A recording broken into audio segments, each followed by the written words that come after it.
যুক্তরাজ্যের সড়কে ভুল পথে ছুটে চলা একটি বেপরোয়া গাড়ি কেড়ে নিল 2 পুলিশ কর্মকর্তা সহ 7টি তাজা প্রাণ।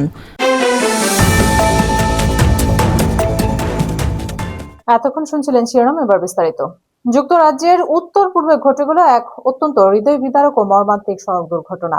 একটি ভুল দিক থেকে আসা বেপরোয়া গাড়ির সাথে পুলিশের একটি গাড়ির ভয়াবহ মুখোমুখি সংঘর্ষে 2 পুলিশ কর্মকর্তা সহ প্রাণ হারিয়েছেন মোট 7 জন। কিভাবে ঘটল এই ভয়াবহ দুর্ঘটনা, আর এই মর্মান্তিক ঘটনার পেছনে আসল সত্যটাই বা কি? ইংল্যান্ডের ক্লিভল্যান্ড অঞ্চলের টিসাইডের মিডল ব্রো কাছে সাউথ ব্যাংকের A66 সড়কের এই মর্মান্তিক দুর্ঘটনাটি ঘটে।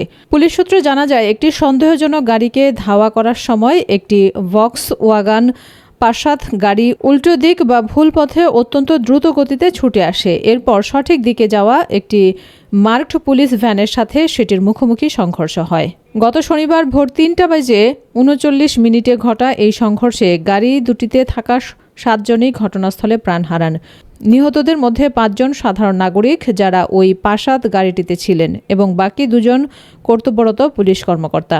ক্লিভল্যান্ড পুলিশ এই মর্মান্তিক ঘটনায় নিহত 2 বীর পুলিশ কর্মকর্তার নাম আনুষ্ঠানিকভাবে প্রকাশ করেছে। তারা হলেন 37 বছর বয়সী কনস্টেবল ম্যাথিউ ব্লেডস এবং 38 বছর বয়সী কনস্টেবল টম ক্লাফ। ক্লিভল্যান্ড পুলিশের সাধারণ কনস্টেবল ভিক্টোরিয়া ফুলার গভীর শোক প্রকাশ করে গণমাধ্যমকে জানিয়েছেন, এই সাহসী কর্মকর্তারা নিজেদের দায়িত্ব পালন করতে গিয়ে মর্মান্তিক মৃত্যুবরণ করেছেন। এর অপূরণীয় ক্ষতি পুরো পুলিশ পরিবার ও স্থানীয় কমিউনিটির জন্য এক বিরাট আঘাত।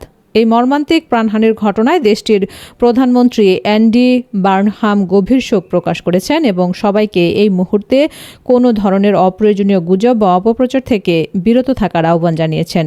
যেহেতু পুরো ঘটনাটি পুলিশি তৎপরতা বা ধাওয়ার সময় ঘটেছে, তাই নিয়ম অনুযায়ী এর একটি স্বাধীন তদন্ত শুরু করেছে যুক্তরাজ্যের independent office for police conduct. বর্তমানে ক্লিভল্যান্ড পুলিশের সাথে যৌথভাবে দুর্ঘটনার প্রকৃত কারণ খতিয়ে দেখছে তদন্তকারী দল।